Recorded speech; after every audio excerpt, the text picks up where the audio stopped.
Hey everybody, welcome to C3 Films.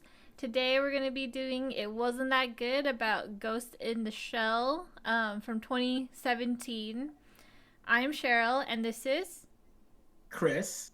So we're going to be talking about this movie as well as probably the original one in 1995. So spoiler, if you haven't seen either film, you might want to watch it first and then come back and check us out. Go. Yep. All right. Well, like this movie. So I've seen this movie twice now, and I actually saw this movie in theaters when it came out in 2017. And the feeling I walked away from with the 2017 one was that this movie isn't the train wreck I was expecting it to be. It's actually very enjoyable in parts, and the story makes sense overall for why they did the things that they did. But they literally tried to legitimize their casting choice through the story itself, and that is not cool. Yeah. I feel like it gave us I feel like it was more well rounded, so to say.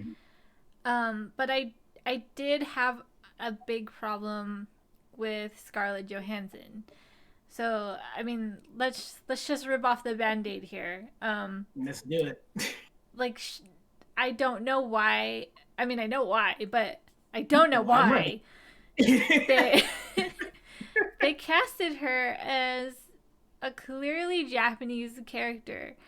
I would understand if they were going to cast whoever, like if they casted everyone that way and they had predominantly white characters and such playing the role of, you know, just different ethnicities than the original, but they Yeah. literally only changed her, the main character, to being a white person. And I'm sorry about, like we're going to be a little political here.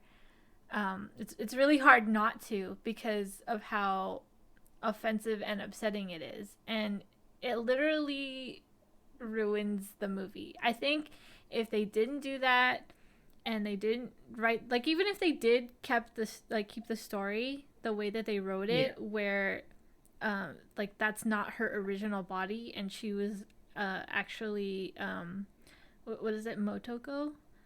Yeah. Motoko Kusanagi. And they just had a Japanese person playing that character as the shell as well. Yeah. um It wouldn't have been. it would have It would been not have felt bad. Yeah, it would have been a pretty good movie. I would have been like, yeah, this is a good movie. But it's so hard to watch the movie and not be bothered by seeing Scarlett Johansson. Like, yeah, she did a great job and everything, but I'm just a little annoyed that she even accepted this role. Yeah. So there's a couple of issues here because the movie actually suffers from them working so hard to try and not give away like the quote unquote twist because she has moments where she says this is Major. Major's not a name, it's a title. And she does have a name in this movie. Her name is like Mira, like what? Mira Klein or something like that, which is funny because the initials are MK. Also Motoko Kusanagi. But they go out of their way to say like, oh, this is Major, oh, I'm Major, instead of saying this is the Major or this is Major Klein. Like they're basically not fully leaning into the story because they want you to like they don't want to say that this is like Motoko Kusanagi, but at the same time they don't want to say that it's a completely different character. So they play this middle ground where even though she has a name, no one calls her Major Klein or Major Mira. They never say that. Even at the end of the movie when she discovers who she is, and it baffles me. She's at the end of the movie and they play this whole thing where she says, this is Major blah blah blah whatever, and I give my consent or I don't give my consent. And then at the end of the movie she just says this is Major. But that's not her name. So she doesn't say this is Major Mira. This is like before Takeshi Beat Takeshi is going to kill like the Cutter, the main villain of the movie. She says this is Major, not Major um, Kusanagi. This not Major Klein. Nothing. She just says this is Major, and I give my consent. And it's such a weak part of the movie, and it's like that's the point where you can say this is Major Kusanagi, and I gave my consent because now she knows who she is. But they were worried so much about like not trying. They tried to play this middle ground, and unfortunately, the story suffers for it. Mm-hmm. Yeah. I mean, there's just a whole lot of. I just wish that they didn't try to force her into this movie. I mean, obviously they did it because, she's Scarlett Johansson. She's A-list. She's gonna make capital, right? But right. But then we turn out with this movie that is trivial, and I think they even had they like ran some tests to try to make her look more Japanese, which is even worse. Worse. Yeah, but yeah, like there's no getting away from it, and it's the thing that made me laugh was like I forget the other guy's name. The guy that was not his Project 2571 in this movie as opposed to 2501 in the animated version, but that guy, I think they said like his real name was like Hayato or it was a Japanese name, and it was another guy that was in a white body. And I was like, I remember laughing out loud, thinking to myself, "Oh, so apparently a lot of white people die in this world because they just have a bunch of white bodies just lying around to like put like Japanese brains into, I guess." Aren't they like right, they're manufactured though? They're shells, so they're not actually bodies. That's right. Yeah. So apparently people die, and everyone they only make white body parts. Yes, and it's very upsetting too because then you start to realize that outside of Beat Takeshi, like all of the main characters, and I'm talking about not people who have like a couple of lines of dialogue. I'm talking about people that affect the plot and the course of the story. All of them are white characters in this Neo Tokyo aesthetic world. And some of the other roles were also recast. Like the guy that plays Ishikawa is a brown guy, and Ishikawa is clearly a Japanese name. Um, Bato, I never know if he's Japanese or anything in the original series, but Bato doesn't sound like an American name. Um, but yeah, and so it's hard to get past. It's hard to get past it because, as a whole, in this universe, you can understand the reality that people can swap their bodies, they can swap their brain out and put it into another body. That is legit and that works within the context of this universe. But when you use it as a way to try to get away with the controversy that comes from you casting a white actress in a role that is traditionally Japanese, I mean, Kusanagi, like Motoko Kusanagi, is not anything other than a Japanese name. Then it really just feels like you're trying to be like, see, this is why this works, and it works to legitimize you doing a crappy thing. And when you see Scarlett Johansson hugging her mom at the end of the movie, I literally cringed because it felt wrong. It was so awkward. It really felt weird. Yeah, it was like why would they, I don't know. It's just a lot of why, and you know that they knew that they were doing a bad thing because I mean, well, it was all over the news and they were doing tests. Yeah. To try to make her look more Asian. So like obviously you should probably rethink your cast. At least the main character. So for me, when I saw Bato, I know the name was not, it doesn't sound white, but in the anime, he looks white.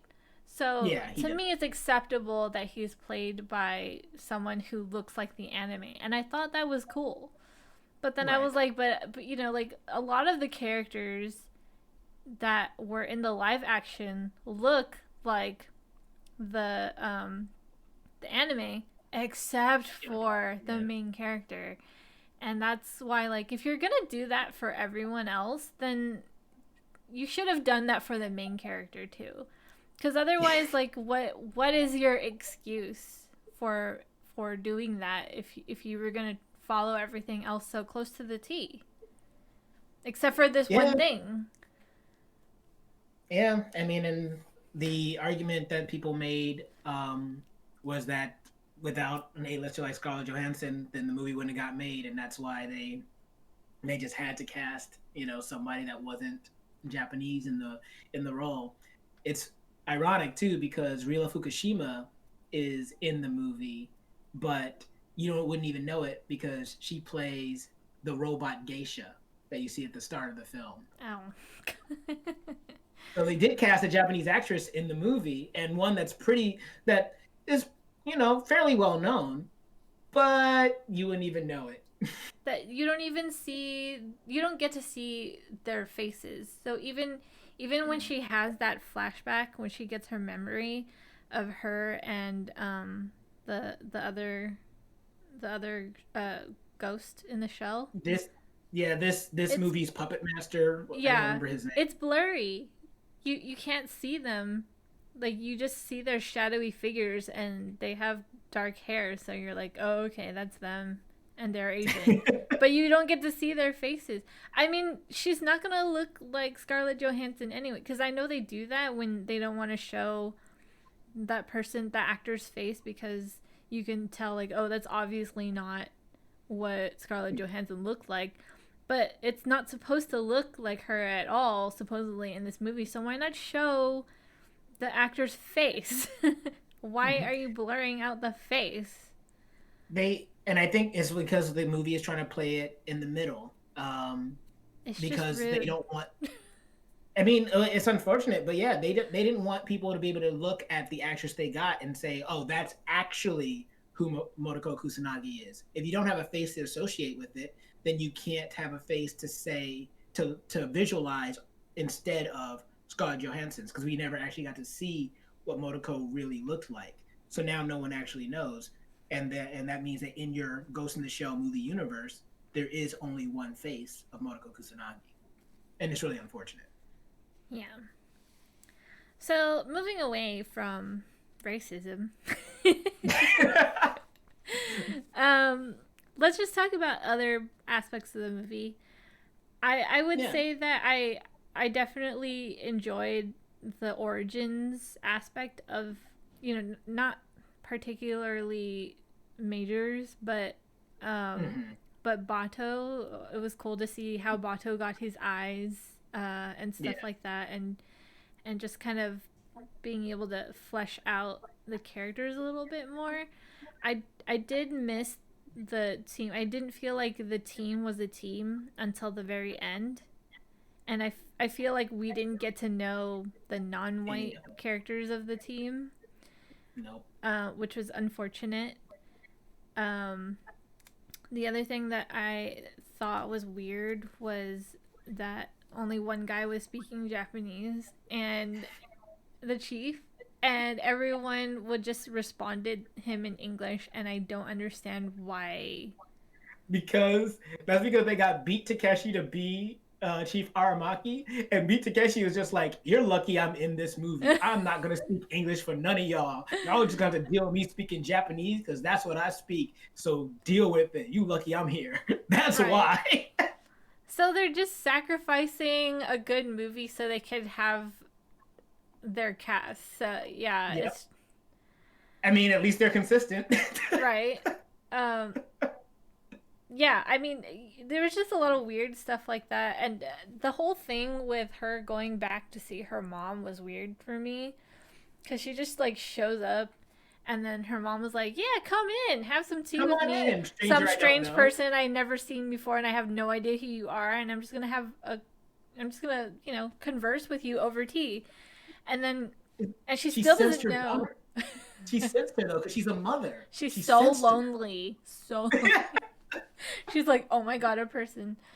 Um, and then when Scarlett Johansson is leaving, she's like, will you come back and visit me?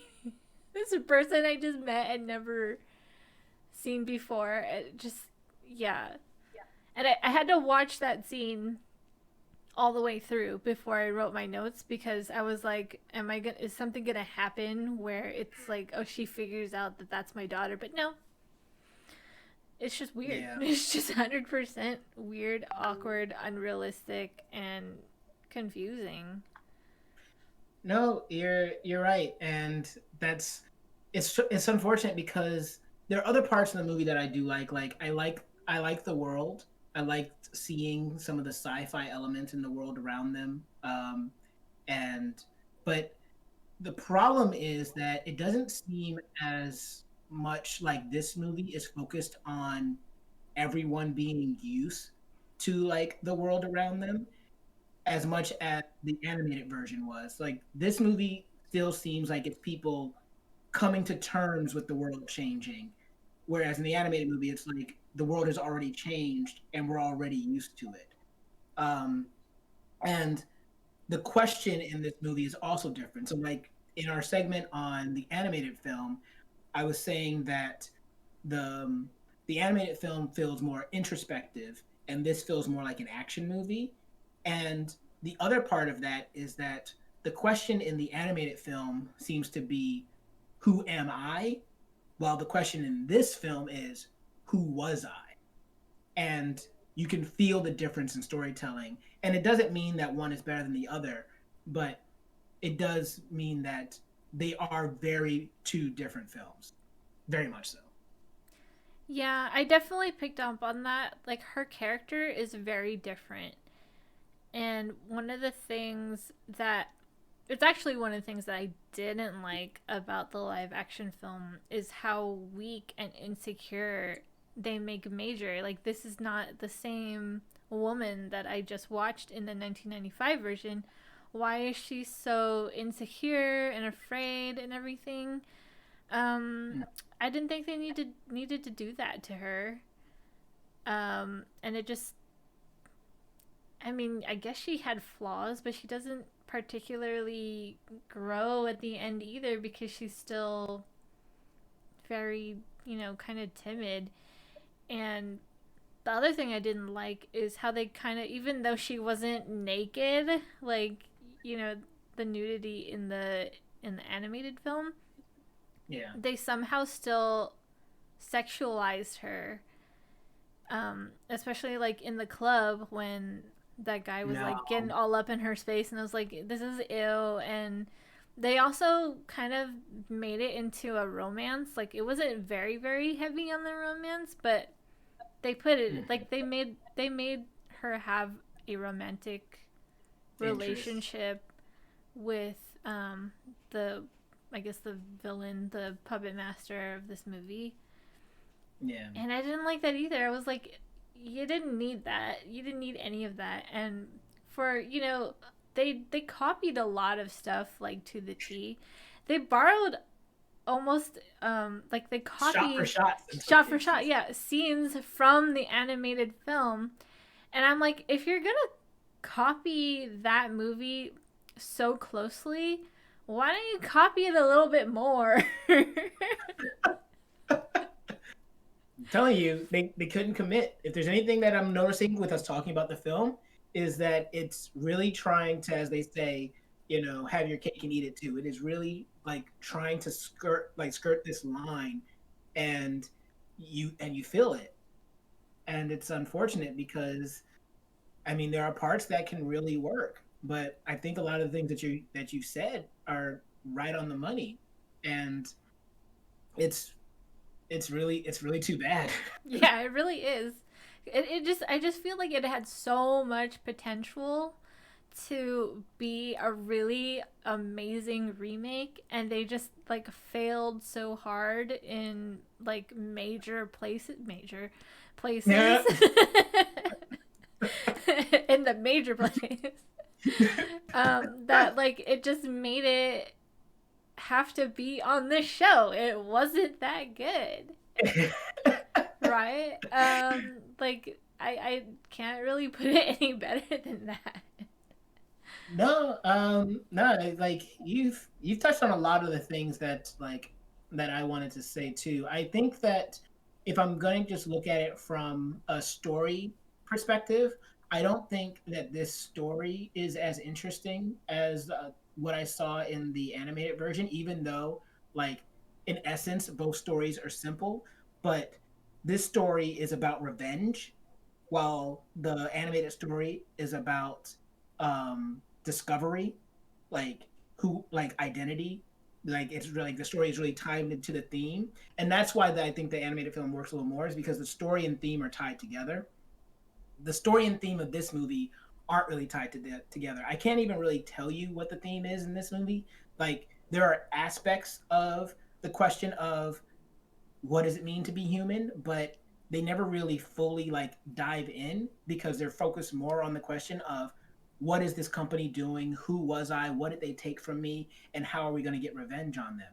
And just in general, that's a weaker story. It's why like movies as awesome as John Wick is, it's a revenge story that is light on plot, because a lot of times when you make revenge stories, that's kind of how those movies are going to fall. And though one other thing that I was going to say is that you talked about how Major doesn't really have an arc or change, and that is a direct result of the primary question being asked in this movie of who was I versus who am I? Because when you ask a question of who am I, you're dealing in the present, and then in the present you can change. When you ask the question of who was I, the discovery of who you were does not change who you are now. The only difference is that now you have information that you did not have about yourself from before. And because the movie focuses on that so much, the Major in present doesn't really get to change. She's still who she is by the end of the movie, but the only difference now is that she doesn't have masters and she knows that she was a Japanese woman at one point. And that's it. Yeah, they definitely switched the gears up so it was more about like a it's about the corporate, you know, commercialism where they're just trying to make money and being really whatever they can so that they profit despite the questionable ethics. Um, and Right. basically just the evolution of technology and how technology can be used for the worst. So I feel like that's what the themes became, and that's Mm. not as strong, and it's also very common, overused, and the villain is black, not black and white, or is black and white, or in this case white. Yeah. So yeah. Yeah, there's no gray. The puppet master in the animated version is an antagonist that is simply trying to find himself and find life. This villain is just like I want money and I'm going to do whatever I can to get it. And there's no middle ground where you can look at the villain and say, "Oh, I get where they're coming from." No, he's just evil, Mm-hmm. and I think that's probably one of the weakest parts of this movie is the fact that it loses the nuance of the original, of the animated version, and in my opinion, that's why I don't think that this is as enjoyable of a movie. On top of the controversy that we addressed at the start of this segment, I will say though that it was a lot easier to watch because it that's true. it flowed. The pacing was just quicker, and the I guess maybe part of it had to do with that most of it was in English, so it was a tad bit easier to understand. Plus, I watched the 1995 version right before, so I already had an idea of what it was going to be about. Um, Did you watch with subtitles? I didn't think to ask. Did you watch it with subtitles or did you watch it in English, the 1995 version? Subtitles. Okay. Yeah, I actually watched the 1995 version in English because I like the English voice cast. Okay, well, maybe that's why I had some problems. You have to read too much. Watch it again in English. But Yeah, on the same place that we watched this live action version, you could watch the mhm. English version of this Oh, movie. okay. All right. Well, I watched it on YouTube. Uh, but I thought and it looked cool. It looked pretty good. Not that the anime didn't look good, but in it was just it was kind of pretty. It was a pretty film. I Um, agree. yeah, and it wasn't like the most amazing, amazingly shot and gorgeous film I've ever seen, but it looked good. Um, it didn't look as good as Blade Runner. No, I was literally just thinking that. I was like, yeah, I get where you're going, and I was literally about It's to all say, right. but it really does not look as good as Blade Runner. Yeah. So yeah, just don't even bother watching this movie. Yeah, because actually, in comparison, the world looks pretty generic. And I know I also said that I like the way the world looked, but thinking back on it, in comparison to other sci-fi worlds that we've seen, this is probably the most basic.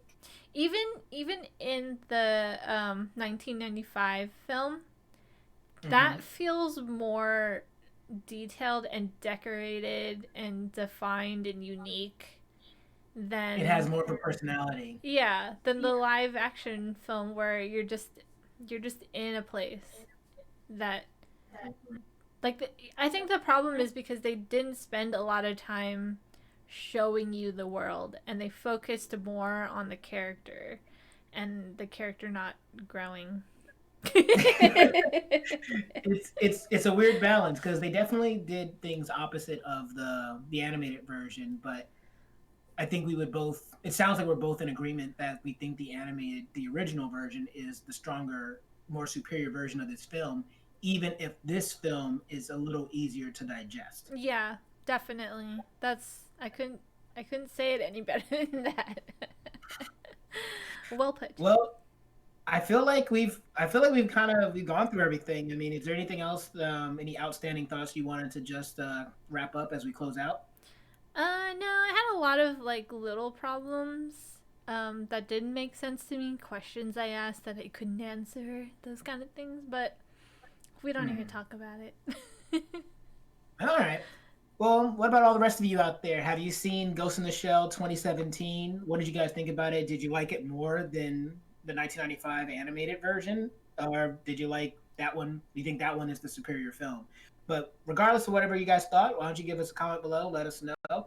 And while you're down there, if you give us a like, share, subscribe. Even if you don't, though, I have been Chris, and this has been Cheryl, and we will see you all next time.